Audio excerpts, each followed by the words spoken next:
Okay, here comes the second day of the notes 8.2.1. We have two examples of graphing a parabola on this video, or I guess over the next few videos. We have everything we need to know for this so far, except for the vertex formula. And so before we start on that, I just want to make sure that everybody has that.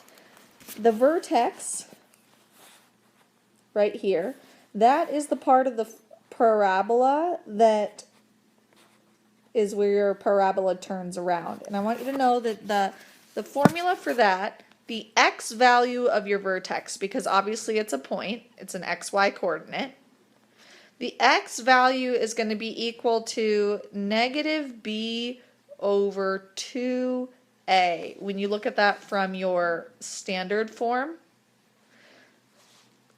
let me see here. I'm going to write that a little better. Negative b over 2a.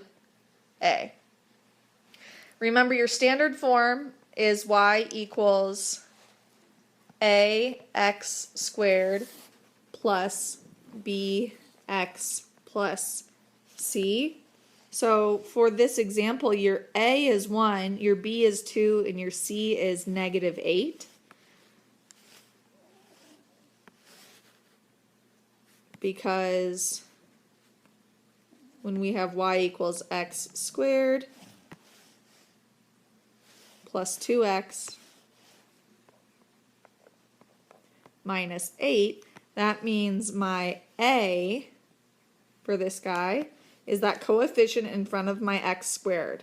My b is 2 and my c is negative 8.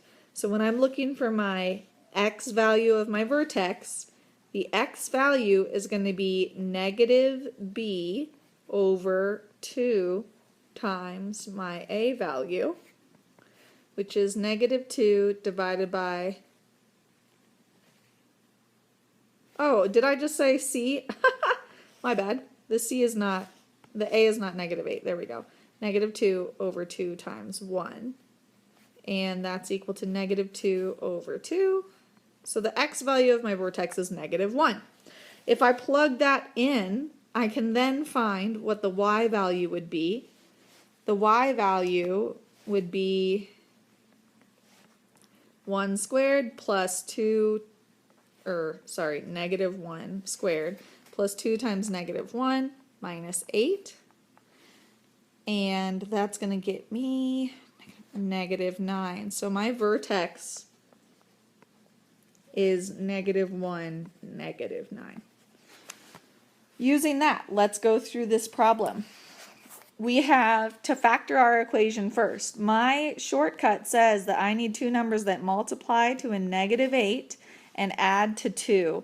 Another way I can write this, I guess, would be using a diamond or an x. Two numbers that multiply to my negative 8 and add to a positive 2. I'm thinking negative 2 and 4. So that's going to get me, these two numbers are going to get me those numbers in my factor. I can do that because the a term is 1. X minus 2, x plus 4. That's the equation factored. When we set each factor equal to 0, my solutions here, equals 2. That's one answer.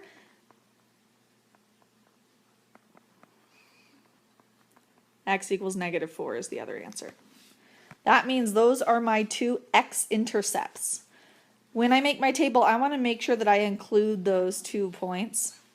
I want to go from negative 4 up to 2 for sure. So if I go by 2's, negative 2, 0, 2, negative 3, negative 2, negative 1, 0, 1. Okay. I guess let's go by 1's. So negative 3, negative 2. I'm going to skip, oh no, we want my negative 1 and 0. I'm just going to skip the 1. We'll be fine. So my y values are 0's here.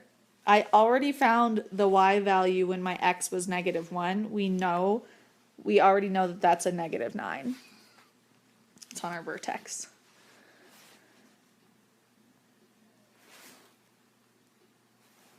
Then my 0 is really easy to find as well, because that is the C value on my standard form. Because 0 squared plus 2 times 0 minus 8, that's just my -8.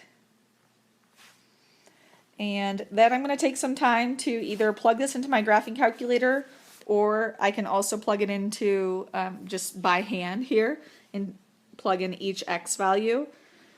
You can pause if you'd like on that part, or you can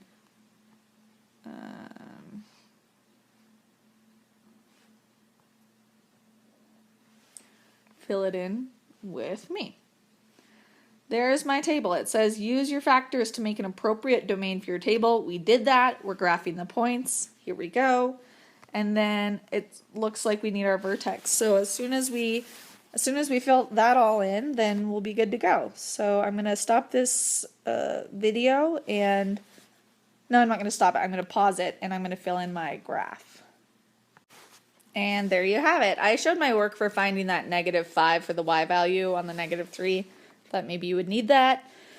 And so I guess the main thing would be make sure that you have your x value of your vertex formula written down there. And then let's just try that same process again. So try the example 3 and then hop back on, and you can take a look at the answers on example 3 on the next video.